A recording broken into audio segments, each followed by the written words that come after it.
Soy también parte digamos, del colectivo Aztarros, pues me presento yo mismo, prácticamente, para la gente que no me conozca. Me llamo Jesús, soy de Abarán y soy miembro de la Asociación Cultural La Carraíla o Carraíla. Y bueno, pues esta noche os voy a hablar sobre una temática morisca. Este año se está haciendo un año cultural conmemorando los 400 años de la expulsión de los moriscos del Valle de Ricote. Prácticamente todos los actos se están haciendo desde la capital del valle, que es Ricote.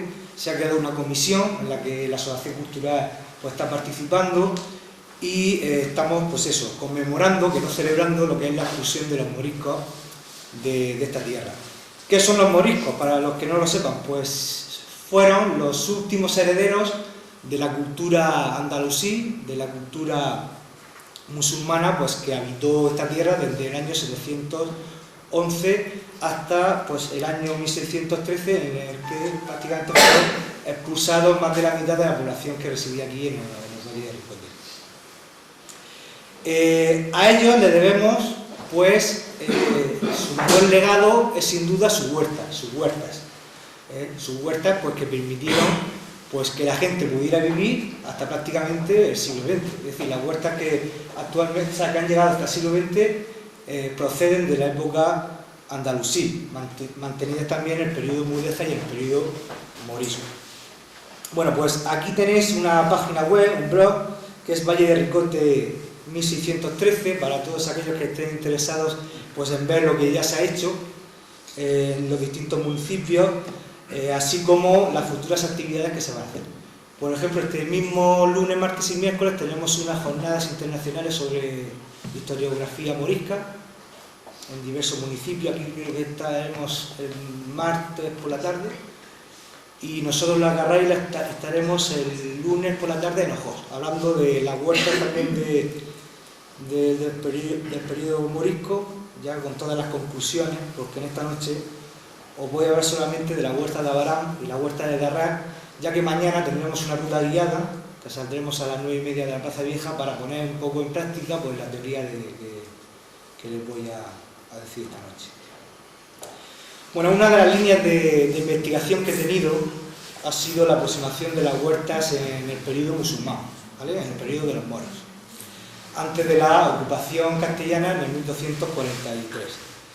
¿Para qué? Pues simplemente pues para tener una mejor comprensión del poblamiento rural que habitaba aquí en el Valle de Ricote, pues entre los siglos, como he dicho, VIII hasta el XIII. La metodología de trabajo es muy sencilla, es la arqueología del paisaje. Es simplemente sentarte en un sitio o pasear e imaginarte cómo era un espacio que estás viendo en los siglos anteriores. Es decir, quitarle capas al paisaje y pues recrearte cómo era el paisaje, por ejemplo, en época romana o en el siglo XI o en el siglo XIII, ¿vale? Para ello, pues hay distintas herramientas. Dentro de la arqueología del paisaje tiene mucho peso la arqueología hidráulica, la arqueología, el estudio de los sistemas de río, ¿vale? Y es aquí donde queremos detenernos esta noche para pues, hacer una aproximación a cómo estaba configurada la huerta de Abarán, la huerta de Darrá, pues en el periodo morisco, cuando pues, los habitantes musulmanes, a partir del 1501, pues se convirtieron, algunos dicen que se convirtieron pues, por voluntad propia. Yo me imagino que en aquel momento no fue así, simplemente pues, se adelantaron a un bando de expulsión que o se convertían al cristianismo o eran expulsados. Y sobre todo se convirtieron para quitarse la carga fiscal, que era mucho mayor, teniendo en cuenta que era población mudéjar y tributaban por el doble prácticamente que la población cristiana. De ahí se convirtieron, los mudéjares en 1501 se convirtieron en moriscos, estuvieron 100 años prácticamente hasta que en 1613 Felipe III, pues siguiendo la línea de su padre, Felipe II, pues expulsa del Valle de Ricote a todos los moriscos, prácticamente por más de la mitad fueron expulsados, aproximadamente pues, entre unos 1.500 o 2.000 habitantes del Valle de Ricote fueron expulsados.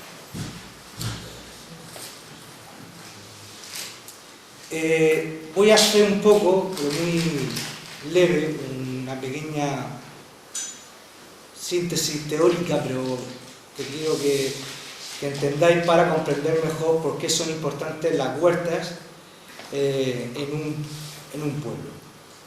Bueno, los sistemas hidráulicos, las acequias, las huertas y el poblamiento andalusí en el Valle de Ricote, es decir, el poblamiento antes de la llegada de los castellanos. Con toda seguridad, en el siglo X estaban ya constituidas las huertas en el Valle de Ricote.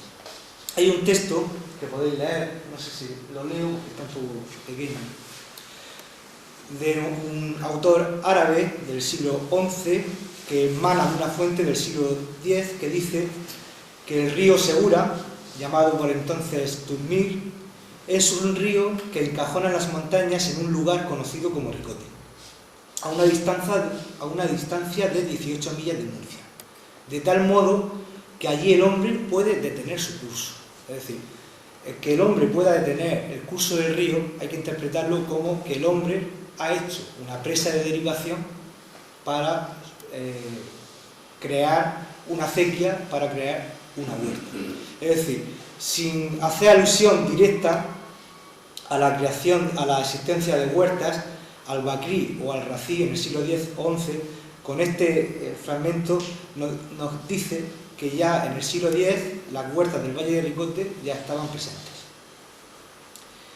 Un siglo después, en el 1154, Al-Zurri, otro autor árabe,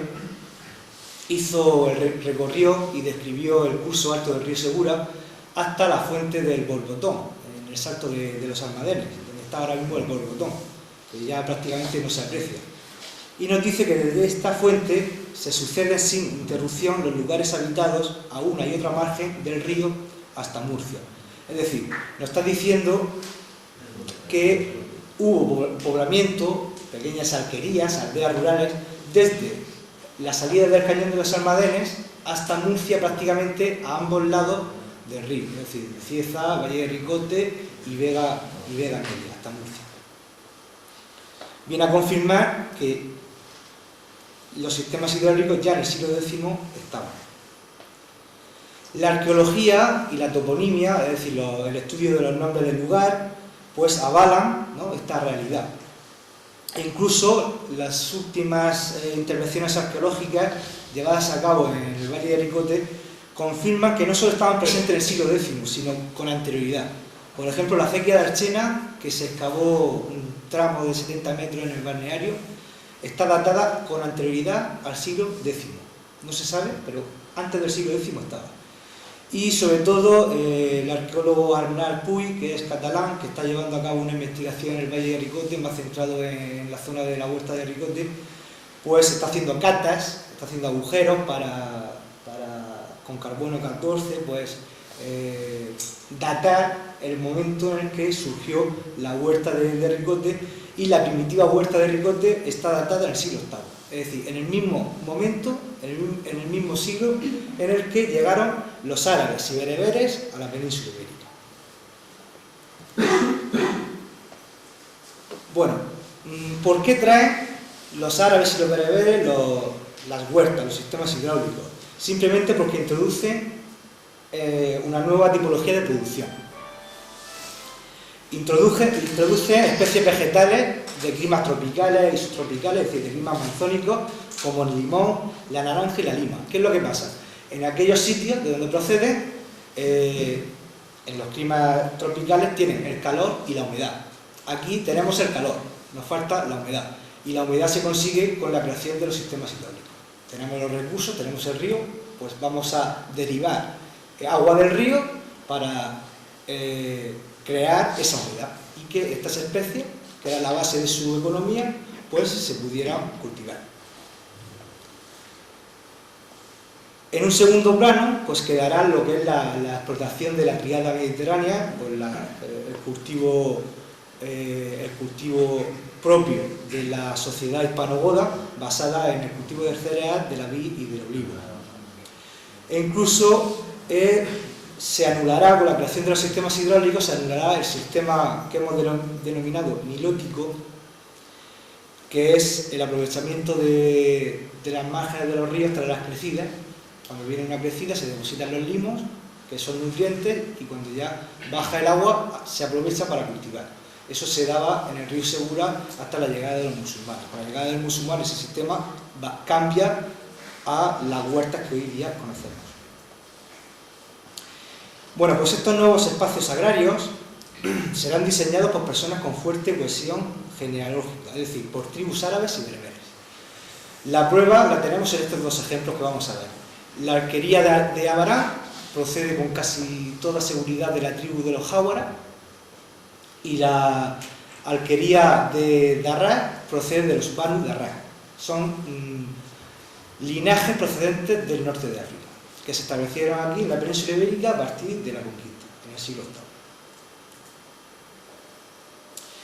Esto es la idea más importante. Todos los lugares habitados, todos los caseríos, tienen como denominador común la presencia de su huerta, constituyendo el principal espacio productivo.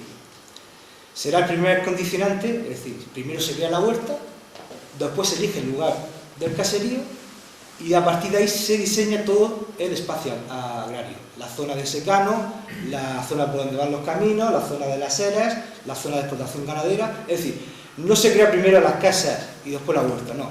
Primero se crea la huerta, y lo veremos ahora con el ejemplo de Abraham, y después se elige el sitio para construir la vivienda, y siempre relacionado con la zona de máxima extensión de la huerta. Bueno, esta es un croquis del Valle de Ricote en época romana y visigoda. Veis que estaba dominado prácticamente por la zona norte, donde estaba el yacimiento de Bolvar, que ahí podría estar la Seguisa, aludida por Ptolomeo, que de ahí el topónimo daría paso a Sillasa o Siesa. En la zona de Abará encontramos la Carraila o el Cabezo del Judío, donde tenemos poblamiento romano y visigodo también. Visigodo muy leve, pero romano sí se ha constatado bien. En el Salto de la Novia, en Ojos, encontramos el poblamiento que con casi toda seguridad era la primitiva Ricut o Ricote, donde hay un yacimiento importante con su muralla y que se excavó en los años 70. Y cerrando la puerta sur del valle encontramos las termas de Archena con diversas villas romanas, y ahí donde supuestamente estaba la Arquilaquis, aludida por Ptolomeo también. Bueno, si os fijáis, prácticamente el Valle de Ricote pues sí estaba habitado, pero muy concentradamente en diversos puntos, en la zona norte, la zona sur y en la zona del Salto de la Novia. Con la llegada del siglo VIII, la creación de los sistemas hidráulicos procrean por doquier hábitat. Y aquí vemos el ejemplo. Si os fijáis, se han multiplicado los lugares habitados a raíz de la creación de los sistemas hidráulicos. No voy a detenerme aquí, hay un libro que se llama El Valle de Ricote a través de su fortaleza, que lo sacamos en el 2008, y si alguien quiere pues seguir indagando sobre el poblamiento musulmán, pues ahí tiene toda la explicación de pues, todos los castillos que hubieron, todas las arquerías, etcétera, etcétera. Esta noche vamos a centrarnos pues en dos huertas. Con la llegada de los cristianos se crea la Orden de Santiago en el 1285, y evidentemente la Orden de Santiago mantiene la población mudéjar, la población musulmana, porque era la encargada de producir la huerta. ¿Y por qué le interesaba mantener la población mudéjar a la encomienda santiaguista? Pues simplemente para recibir los máximos tributos posibles. Al ser mudéjares tributaban más que los cristianos, y por otro lado, al mantener las huertas, que era la base de la economía, pues recibía también sus tributos. En la encomienda santiaguista de Ricote se han detectado 8 huertas. La huerta de Darra, de Abará, que ahora la veremos, la huerta de Blanca, la huerta de Buila, que estaba enfrente de Blanca, la huerta de Ojos, la de Villanueva, la de Ulea y la de Ricote. El próximo lunes, si queréis saber más sobre esta huerta, bajaros a Ojos a partir de las 6, creo que es, ¿no? A las 5, voy a estar así, a las 5. Para estar. Pues ahí hablaré de las conclusiones de las 8 huertas. Se llama mala hora, es la hora, sí. De verdad que es muy mala hora, pero bueno. Bueno, vamos a empezar por la huerta de Darrás. Está emplazada pues al norte del caserío de Blanca y en la margen derecha del río Segura, en un soto ribereño. Bueno, esto es una imagen del Darrás. Como veis, está dominada por el cabezo de la cobertera, que hay imponimiento que ahora hablaremos de él, el río Segura, y la huerta que hoy día vemos no es la huerta morisca que se daba entonces, no es la huerta morisca, porque en el 1780 una noria, que era la encargada de regar el Darrás, fue sustituida por la acequia de Charrara. Entonces, lo que hoy vemos parece un paisaje morisco, el paisaje sí es morisco, pero la huerta del Darrás no procede del periodo morisco, se transformó en el siglo XVIII. ¿Qué es lo que tenemos para aproximarnos a cómo estaba confeccionada la huerta en el periodo morisco? Pues tenemos la documentación escrita. Hay documentos del 1566, del 1604, incluso posteriores a la expulsión morisca, que nos habla que la huerta del Darrás era irrigada por una noria ubicada en el río Segura. Los restos los encontramos en el año 2002, es decir, no fue ninguna excavación ni nada, es decir, estaban ahí. Hablando con los hombres mayores del lugar, decía, sí, esto era de una noria que existía hace ya tiempo y demás. Entonces, claro, empezando a ver la documentación, pues la relacionamos con la documentación existente. ¿Por qué?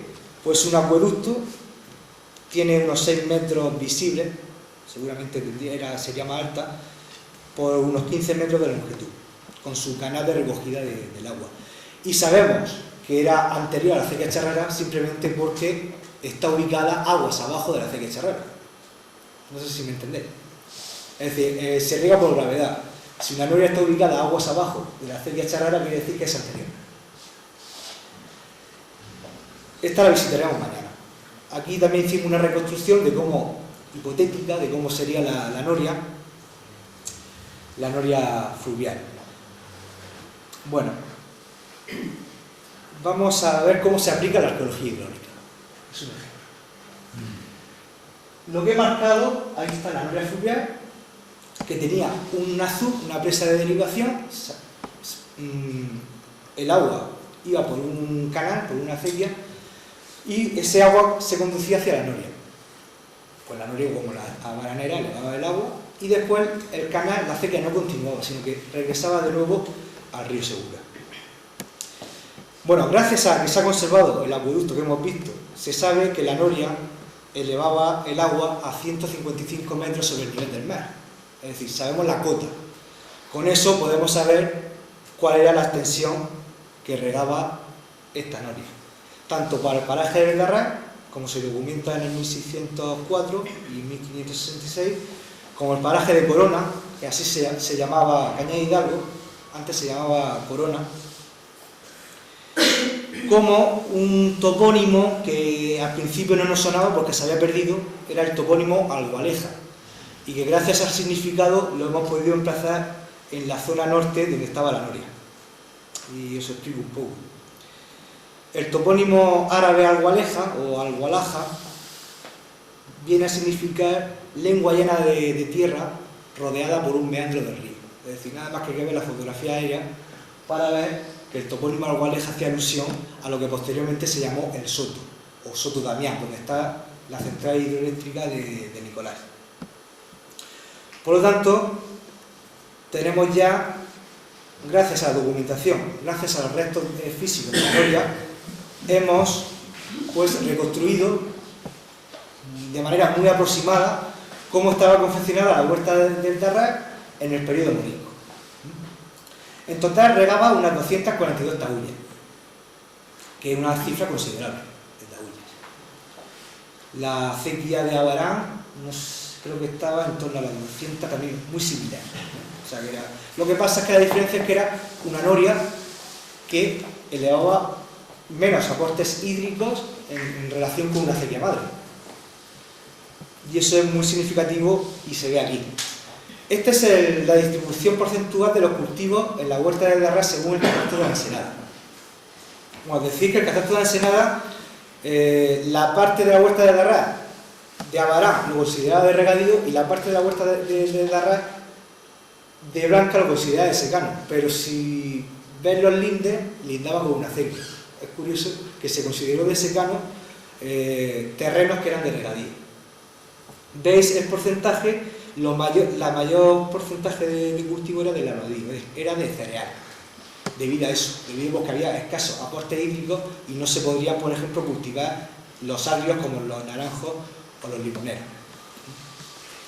Cuando veamos el de la huerta de Abarán veremos que este gráfico es totalmente distinto. Bueno, voy a hablar muy rápidamente de esto, que era la organización, cómo estaba organizada la huerta del Darra en el año 1566. Había un hombre, un empresario, digamos, que era el encargado de construir y de mantener la noria, el azul y la noria. A cambio, los herederos, los agricultores, le daban la 10ª parte de lo que producía anualmente. No sé si me entendéis bien. Y así se mantenía. En el 1604 la cosa varía. Son los propios agricultores los que son, digamos, los propietarios de la noria. Y contratan a un carpintero para que la mantuviera, pero la rueda de madera, no los edificios. Son ellos mismos los que mantienen ese edificio. Y aquí ya se ve que existía, pues por ejemplo, un libro donde se recogía el número de tablillas de cada propietario, el riego que le pertenecía y lo que cada uno tenía que aportar a la paga de la renta anual. Renta para pagarle al carpintero por el mantenimiento de la rueda. Bueno, pues aquí se ve que la huerta, en este caso, igual con anterioridad, la propiedad de la tierra estaba separada a la del agua. ¿Qué quiere decir esto? Que tú podías tener un trocito de tierra en el Darra en aquel momento, pero si no pagabas el agua o no contribuías al mantenimiento de la noria, no recibías agua. Lo contrario que pasaba con las acequias madres de la huerta de Abarán, la de Blanca, etc., que su caudal permitía que la propiedad de la tierra, que tenía un trocico de tierra, la huerta de Abarán, siempre regaba y cada vez que quería regaba, sin tener que pagar. Esa era la diferencia entre una huerta y la otra. Después de la expulsión morisca, con casi toda seguridad, la huerta del Darra quedaría abandonada por la regresión demográfica que supuso la expulsión. Y en el 1725 encontramos al marqués de Darra, a Francisco Javier de Molina, que era el propietario de la mayor extensión del Darra y por tanto era el propietario de la noria. Y pues a la gente de Abarán, la gente del Soto, de Soto Damián, pues le vendía el agua. Hacían sus contratos, etc. Ahí te pertenece tantas horas de agua y demás. Se sabe que, gracias a estos contratos, se sabe que la huerta de Darra se regaba cada 13 días. Es decir, las 242 taullas, cada 13 días se podían regar en su máxima extensión. Decir que a partir de este marqués de Darra, el paraje de Corona, como hemos visto anteriormente, se pasó a llamar Cañada de Hidalgo.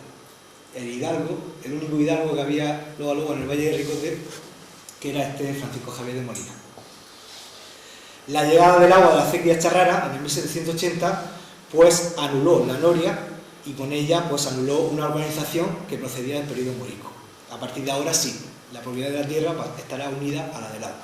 Por lo tanto, en la foto que hemos visto antes, el paisaje puede ser morisco, pero la huerta no tiene que ver nada con el periodo morisco. Bueno, y me preguntaréis, ¿y esto Jesús por qué lo ha hecho? ¿Por qué te has metido a investigar la huerta morisca? Pues para intentar ver cómo estaba configurado la huerta del Darra en el periodo anterior, en el periodo musulmán. ¿Y por qué?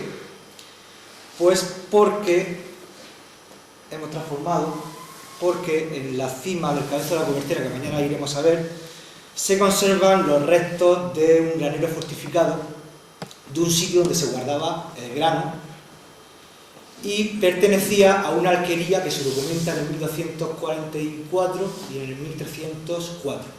Hay una alquería, una aldea rural, igual como ahora, que estaba emplazada en la ladera de Cabezo de la Cobertera, donde en el año 70 se localizó un cementerio. En la cima encontramos pues ese Cabezo de la Cobertera, ese granero fortificado.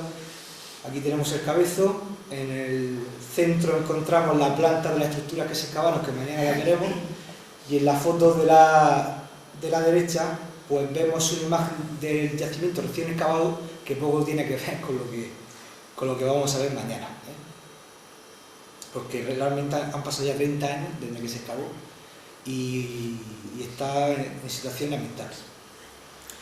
Bueno, pues esta huerta, que procede del periodo morisco, casi con toda seguridad también se daba en el periodo mudéjar, porque el Cabezo de la Cobertera también en el siglo XV también hay restos arqueológicos que evidencian poblamiento en la zona, es decir, si hay poblamiento tiene que haber zona de producción. Y con casi toda seguridad procede del periodo musulmán, porque tanto el topónimo Algualeja, que hemos visto antes, o sobre todo el topónimo de Arras, proceden de, son topónimos, nombres del lugar, árabes. Como he dicho antes, los que se asentaron en el de Arras, no sabemos cuándo, sabemos que estaban presentes en el siglo XII y XIII, no sabemos si eran ya, digamos, todavía bereberes o eran ya árabes conversos, no lo sabemos, eso no lo podemos saber. Lo que sí sabemos es que había una sección de la tribu de los Injaya, los que habitaron Cejín, por ejemplo, que se llamaban los Banu de Arras. Estaban presentes, como pone ahí, pues en el siglo X Garrací también la alude, y con casi toda seguridad pues le dieron nombre a la huerta porque fueron los primeros que se asentaron en ese sitio, que crearon la huerta y a partir de ahí crearon pues el caserío, el cementerio y en último lugar el granario fortificado. Bueno, y eso, y ya termino la huerta de Arras, la termino pues con mi primo Caliente, con el Facito y con la Cari por ahí andando por el de Arras, que me acompañaron en una ruta para hacer el libro que he hecho alusión. Bueno, vamos a pasar ahora a la huerta de Abraham, que es donde estamos. No hace falta decir dónde está la huerta de Abraham. Lo que sí hemos hecho ha sido aplicar la arqueología del paisaje sobre el plano. Hemos quitado capas y hemos llegado a esta situación. La huerta de Abraham, como he dicho, la fundó seguro lo de la tribu de los Jáuara, de ahí viene el topónimo, que la terminación AN significa los de, es un plural, los de Jáuara, venía a significar el topónimo de Abraham. Se ubicaron en el Cerro de la Solana, está en rojo la parte roja, y no se ubicaron ahí por eso, vamos a llegar aquí a este sitio y nos colocamos en el Cerro de la Solana, no. Se colocaron ahí porque si veis la mayor amplitud de huerta entre el Cerro de la Solana y el río estaba ahí. Es decir, si hubiese estado esa amplitud en la parte, por ejemplo, de los secanos, a lo mejor se hubiese establecido en la parte donde están ahora mismo los morzaletes.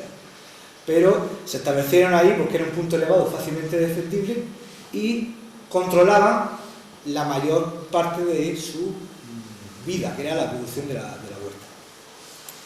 La huerta de Abraham es irrigada por la acequia de Abraham, que parte del Minjú, y por la acequia de Blanca, que actualmente ambas acequias están unidas donde está la Noria Grande.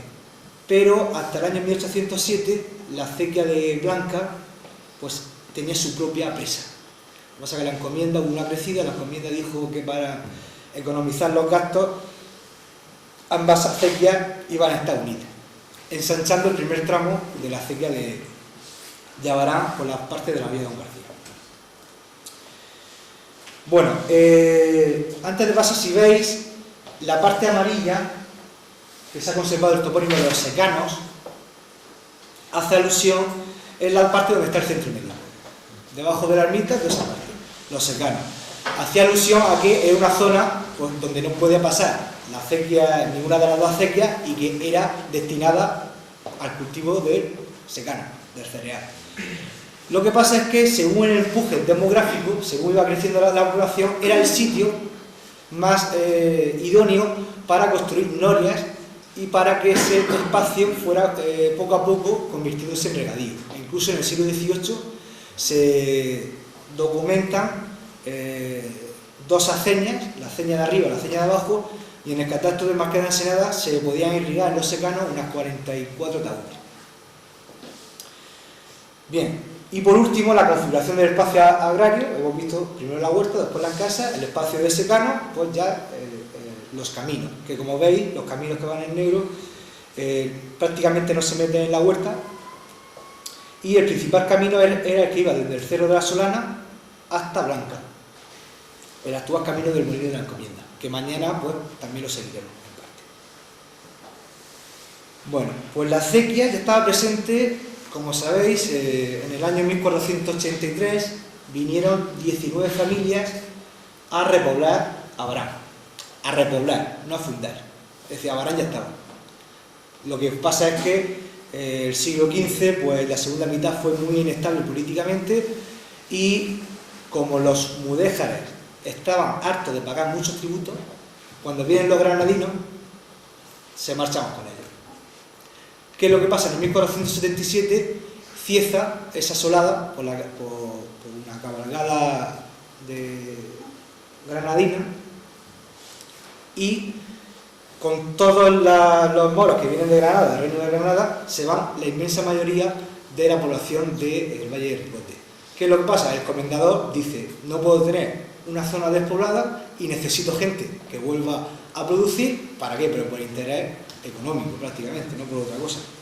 Y en el 1483 se hace el fuero de repoblación. Vienen 19 familias de allí. Y ya se constata en el documento que la acequia estaba rota y deshecha, y que era obligación de los mudéjares conservar el sistema hidráulico, y el comendador pues aportaba como ayuda, no sé si lo pone por aquí, para ayuda de la dicha obra, aportaba pues las estacas y algo de dinero, sobre todo para pagar al maestro que construía los azudes, para que el sistema pues funcionara. Tenemos que tener en cuenta que el río venía muchas más crecidas, constantemente los azudes se rompían y tenían que reponerlo. Entonces, claro, los mudéjares prácticamente no disponían de dinero y tenían que recurrir al encomendador para que le aportase parte del capital, porque si no es que no podría mantener los sistemas hidráulicos. En el año 1691, no sé si por sequía, una etapa de sequía, no sé, pero se decidió entandar, digamos, el riego de la huerta de Abarán por parcelas. Es decir, los 7 días de la semana dijeron, pues el viernes, por ejemplo, el viernes no, pero era para la molienda, el domingo, desde el molino harinero hasta tal calle, el sábado desde tal calle hasta la otra calle, seguramente porque el sistema hidráulico, o había sequía, o el sistema hidráulico, por cualquier situación, no aportaba el suficiente caudal. ¿Qué es lo que hacen? Pues un siglo después, en el año 1778, deciden dejar abandonado el azul primitivo y construir otro aguas arriba, a expensas de la encomienda. Es decir, a expensas de la encomienda. Incluso hay un pleito. Hay un pleito que la encomienda dice que se niega a pagar las estacas del nuevo azul. Hay un pleito. Y no sé cómo termina, porque me quedé por la mitad, porque es un pleito súper largo. Lo que me interesaba era que en el año 1778 se sube el azul, el actual. La actual presa del Menjú es del año 1778, en términos de Cieza. El anterior estaba en términos de Abarán, más coherente. Os voy a poner esta imagen para que lo veáis mucho mejor. Bueno, todos conocéis el paraje de la Olla García, y sabéis que caminando vais pegados a la acequia. ¿Vale? Pues tenéis ahí el azul, que es del 1778, y la acequia. Con anterioridad, el azul no estaba ahí arriba, sino que aproximadamente estaba donde he marcado, y el recorrido de la acequia por coto de altura sería similar a ese. Fijaros en... a ver si se ve aquí el cursor. Aquí. En esta casa. Es una casa vieja, antigua. ¿Cómo es posible que una casa estuviera aguas abajo de una acequia, si siempre se construía encima? Entonces, claro, la ubicación de la casa dice que cuando se construyó la casa, se construyó aguas arriba de la acequia, no aguas abajo de la acequia. No tiene sentido. Es decir, que esa casa posiblemente sea anterior a ese año 1778. Pero la prueba más significativa es que se conservan los tramos de la antigua acequia en las canales. Si estáis en las canales donde se pone la gente a pescar, pues si veis esta roca, veis el tallado a pico de la base de la acequia. Donde está la gente es la acequia, la acequia que se construyó en el año 1778, cuando se elevó el azud para aportar más agua al sistema hidráulico, y la acequia que vemos ahí pegada al río era la anterior a 1778. Aquí es otra visión desde la parte del río. Vemos también la base de la acequia, incluso se ve el resto de argamasa, y un pequeño arco para salvar lo que es una grieta que había ahí en esa peña. Esto es en el espolón de arriba. En la parte de abajo, que todo el mundo ha dicho que es el camino que sí se utilizó como camino, pero con posterioridad al año 1778. La acequia que entra en la mina es del 1778 y la acequia que bordeaba, que eso sí lo podemos ver si paseamos, que parece un camino, pero es la base de la acequia, es anterior al 1778. E incluso se ve restos de su pared, de su vaso. Hay restos que se ven en ladrillo, es decir, si fuera un camino tiene sentido que estuviera, incluso las cotas de altura coinciden, tanto aguas arriba como aguas abajo, porque se elevó el azud en el paraje de la Villa Don García, pero a partir de las canales el trazado fósil original se mantuvo, por cotas de altura se mantuvo, es decir, que no se modificó todo el sistema hidráulico, no, solamente se modificó la cabecera para aportar más agua a la acequia. Y esta es la imagen que ahora sí tiene sentido que la casa estuviera aguas abajo de la acequia, porque es un sinsentido que parte productiva, parte que era riqueza, que era la huerta, se ocupara para construir una casa cuando tenía otros sitios para construirse. En conclusión, la acequia, la huerta de Abarán riega unas 346 taullas entre las dos acequias.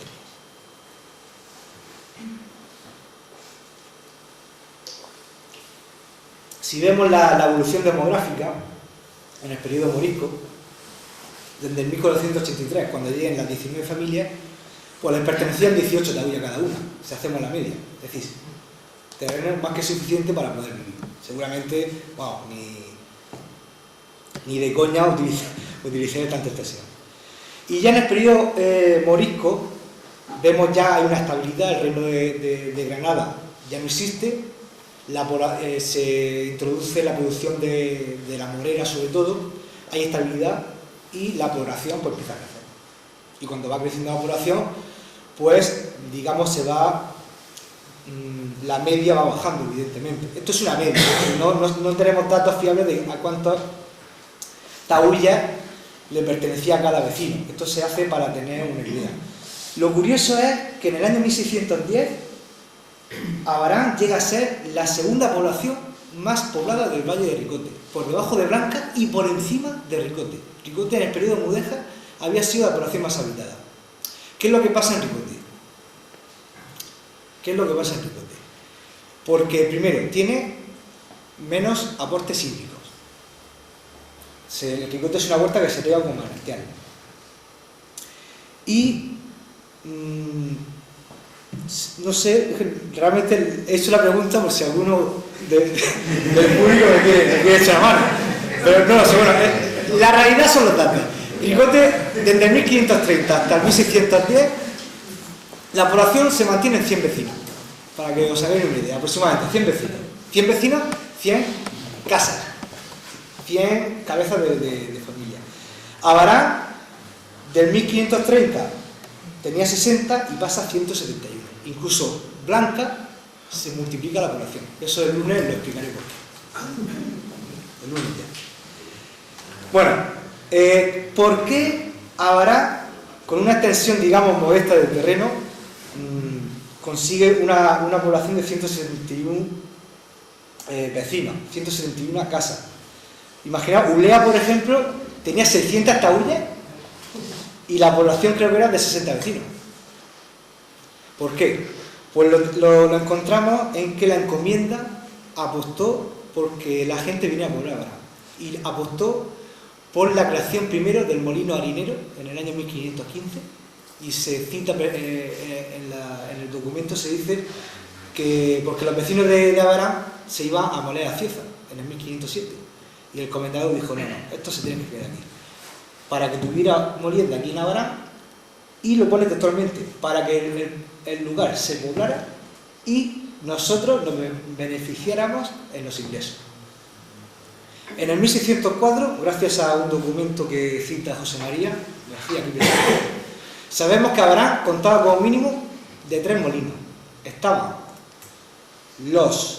el molino de la encomienda y los molinos ubicados en el actual parque municipal. El molino de las Pilas, no igual, pero en ese mismo sitio se documenta la existencia de un molino en 1604. Y quizás en la parte derecha del río, donde también en el siglo XIX encontramos otro molino, también se cita ese molino, propiedad de la encomienda. La encomienda era el medio de transformación, porque si todo el mundo cultivaba era cereal, ese cereal se tenía que transformar con los molinos para convertirlo en harina. Y la encomienda decía: pues este medio de transformación lo gestiono yo y todos los ingresos para mí. Lo arrendaba, eso sí, lo arrendaba a vecinos. Pues es el pueblo en el periodo morisco que más molinos tiene en la encomienda. Ricote tenía 2, si no me equivoco, Blanca tenía 1 y Ojos tenía 1. Es decir, hay una apuesta de la encomienda para que el lugar de Abarán, aparte de la repoblación que hubo en 1483, aumentase la población. Y se pasa de ser la tercera del Valle de Ricote a convertirse en la segunda.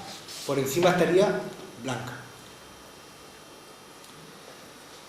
Esta es la distribución de los cultivos a mediados del siglo XVIII en base al catastro de Senada.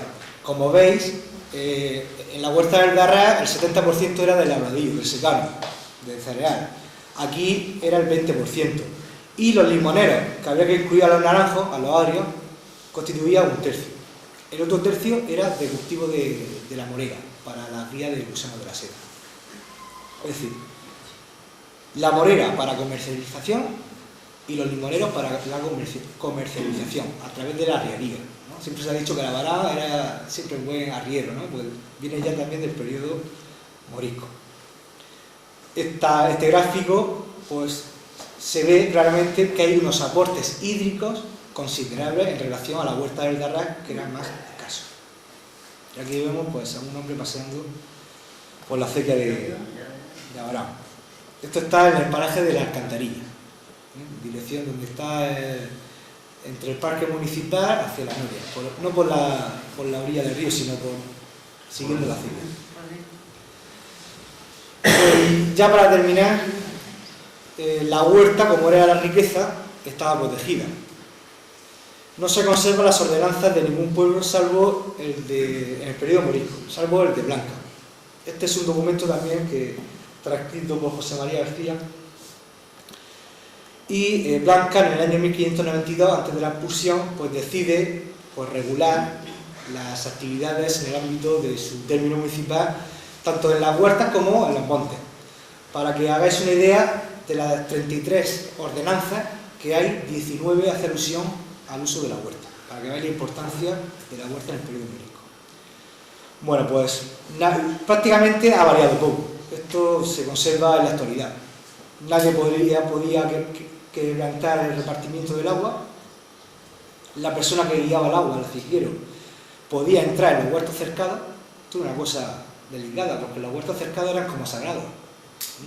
Nadie podía entrar. Incluso las penas que se manifiestan en esta ordenanza, si se hacía con nocturnidad y alevosía, eran dobles. Es decir, la gente que se metía en los huertos a robar de noche, si lo pillaban, la pena era doble que si lo hacía de día. Y los huertos eran un sitio sagrado. Bueno, se penaba también el mal uso del agua para evitar que fuera pues, a otra parcela y que ocasionara daño.